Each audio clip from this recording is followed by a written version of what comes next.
There were a number of surprises in reporting the Amazon book. Obviously, one of the biggest ones was, the revelation in my research that, his biological father, who had left his life when he was very young, had been in a unicycle troupe. You almost can't make that up, and didn't even know that his son had become a billionaire.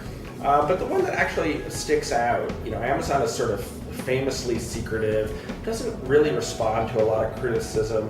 Well, back in 2000 and 2001, there was one particular analyst, his name was Ravi Saria, who was criticizing the company quite a bit, and he was proclaiming that it would run out of money. And we knew at the time, and I covered Amazon back then for Newsweek, we knew at the time that they were bothered by this and they were rejecting his analysis.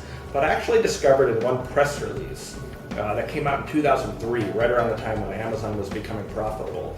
They had actually encoded an anagram in the press release, which was almost a coded insult toward this analyst. And it showed, that the company actually does have a pretty long memory, and that the doubters sometimes can get to Bezos, even perhaps if he's not publicly admitting it, and that he enjoys some sort of mischievous revenge.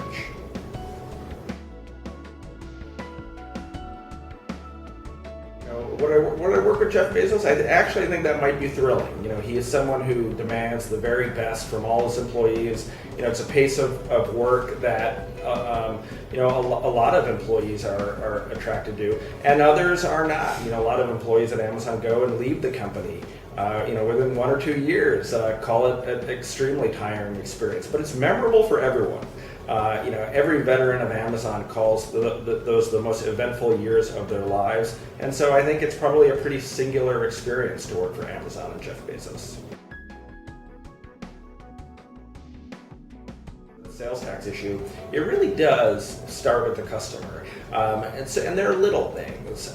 When you go to Amazon and you try to buy a book, maybe accidentally, that you've already purchased, they'll stop you and they'll tell you. So there's a revenue opportunity that they bypass because they know it's not a great customer experience. It really is something that distinguishes the company. You can walk into a physical retailer like, let's say, a Radio Shack or a Best Buy, and they'll try to sell you services that you don't need on top of a purchase, like a warranty. Amazon's generally going to tread much more lightly.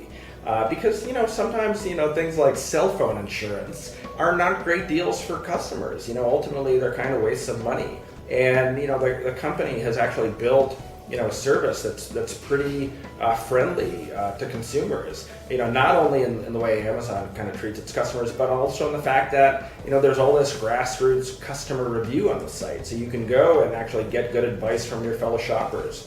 So I think the first Bezos principle, while it sounds kind of self-serving, a little bit propagandish, start from the customer and work backwards, they really do live by that credo, and it's definitely a worthwhile principle for other businesses.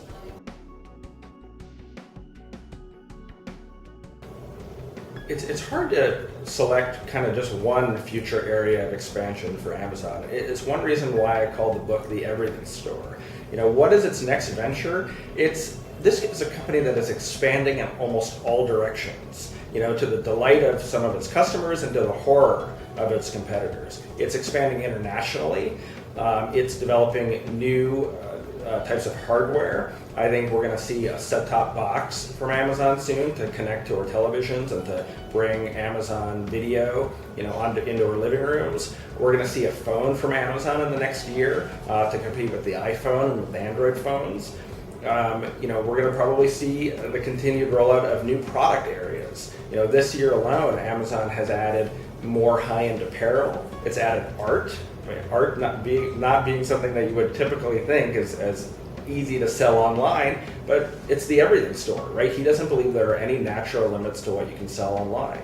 And then, new cloud services for companies. And this is now, beginning to rival the great enterprise computing services, the great enterprise computing companies like IBM and Hewlett Packard. And Amazon continues to roll out new services for the startups and the government agencies and the universities that are running their businesses on Amazon servers. So when it comes to the question of expansion, think of Amazon as a blob that is branching out in almost every direction.